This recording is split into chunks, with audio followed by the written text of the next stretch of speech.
Salah satu hal yang ikonik dari anime Dragon Ball adalah keberadaan awan berwarna emas yang kerap digunakan Goku untuk terbang berpindah tempat secara cepat. Awan itu ia panggil dengan nama Kinton atau Flying Nimbus. Fun fact-nya, Nimbus tidak punya mata dan telinga. Tapi awan ini secara ajaib bisa mendengar panggilan dan melacak keberadaan pemiliknya sampai ke tempat terpencil. Bahkan dalam Dragon Ball Super, saat Goku sudah tidak menggunakan Nimbusnya bertahun-tahun, Kinton tetap datang menjawab panggilan Goku yang sedang berada di hutan teror. Selain empuk, awan ini tidak basah atau berair dan bisa dinaiki banyak orang sekaligus. Sangat berbeda dengan karakteristik umum awan nyata yang biasa kita lihat di langit sana. Tapi kalau ada yang gratis, cepat, fluffy, dan bebas polusi, kenapa enggak ya? Noi juga mau dong punya Nimbus beneran buat hemat budget pengeluaran. Tapi sebelum kita bahas tentang itu, gimana kalau kita cari tahu dulu dari mana sih asal-muasal Flying Nimbusnya Goku ini? Ada nggak ya di dunia nyata?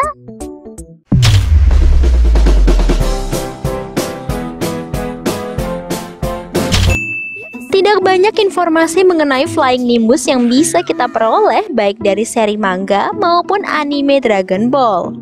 Yang pertama kita tahu adalah Goku mendapatkan Nimbusnya dari Master Roshi sebagai kompensasi telah menyelamatkan seekor penyu laut bernama Umigame.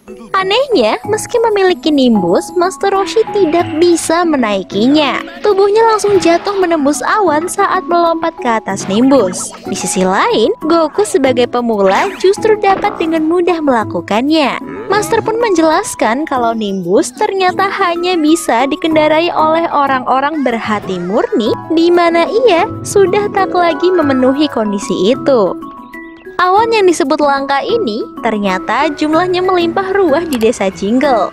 Tepat setelah menjatuhkan benteng tentara pita merah, Goku bertemu dengan kepala desa dan tetua desa Jingle. Melihat kondisi Goku yang sedih karena kehilangan awan Nimbus kesayangannya, tetua itu pun berkata kalau mereka tahu persis apa itu Nimbus. Diceritakan bahwa pada beberapa generasi yang lalu, keberadaan awan Nimbus melimpah ruah jumlahnya di desa Jingle. Awan ini banyak digunakan oleh anak-anak berhati murni dan pejuang desa untuk berpindah tempat dalam waktu singkat.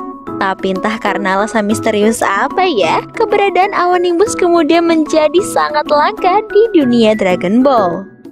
Kunci terpenting mengenai asal-usul Nimbus sepertinya ada pada karakter Korin, seekor kucing bijak berusia lebih dari 800 tahun yang hidup di atas menara raksasa.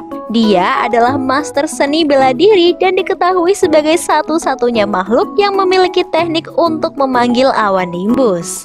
Pada saat kehilangan Nimbus akibat ledakan Kitan Barin, Korin dengan baiknya memberikan Nimbus baru kepada Goku sebagai hadiah perpisahan. Uniknya, Korin dapat memanggil awan Nimbus besar berwarna emas yang diduga terbuat dari kumpulan Nimbus kecil. Hal ini pun mematahkan spekulasi awal tentang Kinton Goku sebagai satu-satunya Nimbus di dunia Dragon Ball. Korin bahkan diketahui dapat memanggil Nimbus lain dan mengendalikannya dari kejauhan.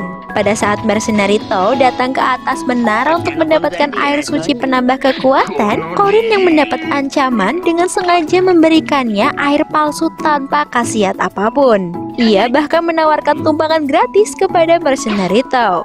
Bukan Nimbus emas, melainkan Nimbus berwarna hitam yang Korin panggil untuk Tao.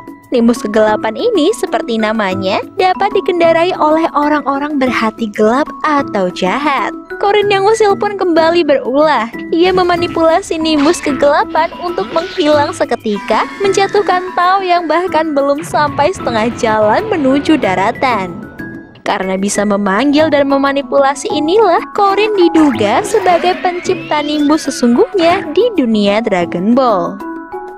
Cerita tentang Nimbus ternyata nggak cuman ada di dunia Dragon Ball loh gengs. Awan terbang ajaib atau istilah Inggrisnya Cloud Somersault ternyata udah dipakai duluan sama karakter keras sakti Son Gokong di cerita perjalanan mencari kitab suci ke barat.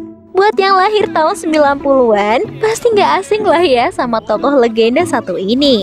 Dalam ceritanya, Son Gokong dapetin awan ajaib dari hasil dia belajar kultivasi Tao di bawah bimbingan Sage Subodhi. Formula pemanggilannya adalah dengan ngebuat tanda ajaib, baca mantra sambil kepalkan tangan erat-erat, dan goyangkan tubuh. Ketika kita melompat, satu awan ajaib akan membawa kita terbang sampai 108.000 li atau 54.000 km jauhnya. Beda dari Nimbus Goku maupun Gokong yang bahkan dapat menampung lebih dari 2 penumpang sekaligus, realita awan di dunia nyata tentu tidak bisa menampung berat badan satu orang pun. Awan sendiri terbuat dari jutaan tetesan air yang sangat kecil. Ibaratnya kayak garam ya. Sulit bagi kita melihat satu butir garam dari kejauhan. Tapi karena garamnya ada banyak, jadilah garam dapat terlihat lebih jelas di mata kita. Awan pun begitu. Karena ada banyak butiran air dan penyebaran sinar matahari secara merata, awan jadi bisa lebih terlihat jelas berwarna putih di mata kita. Tapi karena satuan tetes airnya sangat kecil, awan gak bisa menopang berat apapun kecuali dirinya sendiri. Perasaan berinteraksi dengan awan tuh sama kayak waktu kita berjalan melewati kabut. Kabut dan awan sama-sama terbuat dari uap air yang mengembun terkena sinar matahari. Teknisnya, kabut sendiri juga merupakan awan yang berada sangat dekat dengan permukaan tanah.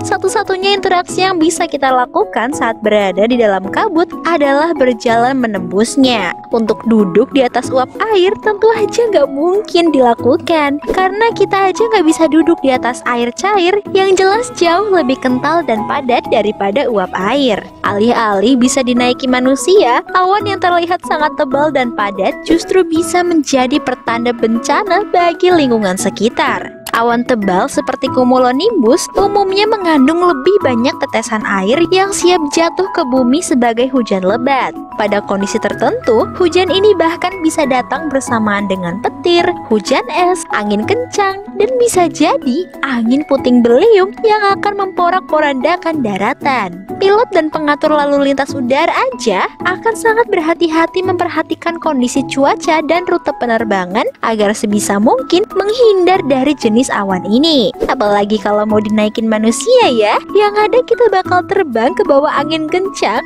atau kesambar petirnya duluan.